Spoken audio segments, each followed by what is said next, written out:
Welcome back. You're watching CNN News 18. Let's quickly shift our attention to news coming in from Telangana. This is with regards to searches being carried out by the Enforcement Directorate, which in fact has been raiding the premises linked to BRS MLA Gude Maipal and his brother G. Madhusudan Reddy. This in connection with their mining business. So Enforcement Directorate, in the latest we're learning, has been conducting extensive searches at multiple locations associated with BRS MLA Gude Maipal Reddy and his brother Madhusudan Reddy. Initiated early this morning, we're learning that the searches cover 7 to 8 locations, including the offices of the firms associated to the Reddy family.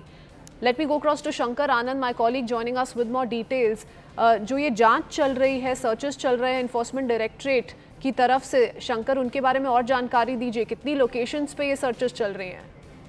देखिए, आज केंद्रीय जांच agency ED के द्वारा जिस तरह से एक बड़ी कार्रवाई को अंजाम देते हुए तेलंगाना से जुड़ा हुआ जो एक माइनिंग स्कैम मामला है, इस मामले में आज सर्च ऑपरेशन की कार्रवाई को अंजाम दिया जा रहा है। और जिस तरह से हमारे ईडी के सूत्र बताते हैं कि तकरीबन 7 से 8 लोकेशन है जो तेलंगाना के हैं, वहां पर सर्च ऑपरेशन की कार्रवाई को अंजाम दिया जा रहा है।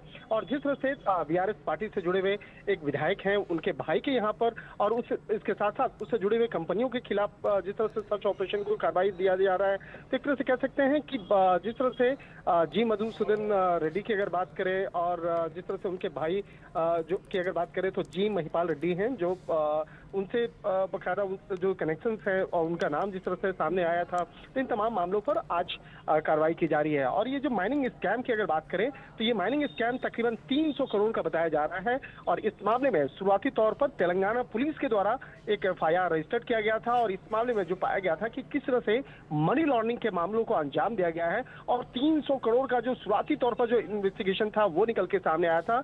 हालांकि अब सूत्र बताते हैं कि ये आंकड़ा 300 करोड़ से कहीं और ज्यादा जा सकता है। लिहाजा आज इसी मामलों की गंभीरता को देखते हुए 7 से 8 लोकेशन पर सर्च ऑपरेशन की कार्रवाई को अंजाम दिया जा रहा है। और जिस तरह से अगर जी मधुसूदन रेड्डी की अगर बात करें तो उससे जुड़े हुए कई ऐसे अन्य आरोपी हैं, उनके आवास पर भी इस वक्त में सर्च ऑपरेशन की कार्रवाई को अंजाम दिया जा रहा है। तो निश्चित तौर पर कह सकते हैं कि इस मामले में जैसे जैसे तफ्तीश का दायरा आगे बढ़ेगा, आने वाले दिनों में कई अन्य लोगों की मुश्किलें बढ़ सकती हैं। जी, मधुसूदन रेड्डी बीआरएस के जो विधायक हैं, उनके भाई हैं और कहा जा रहा है कि वो आरोपी भी हैं इस पूरे केस में। धन्यवाद शंकर हमारे साथ जुड़ने के लिए। Thank you for sharing all those details with us here on CNN News 18. Let's now shift our attention to another huge tragedy that's come to light. Over 30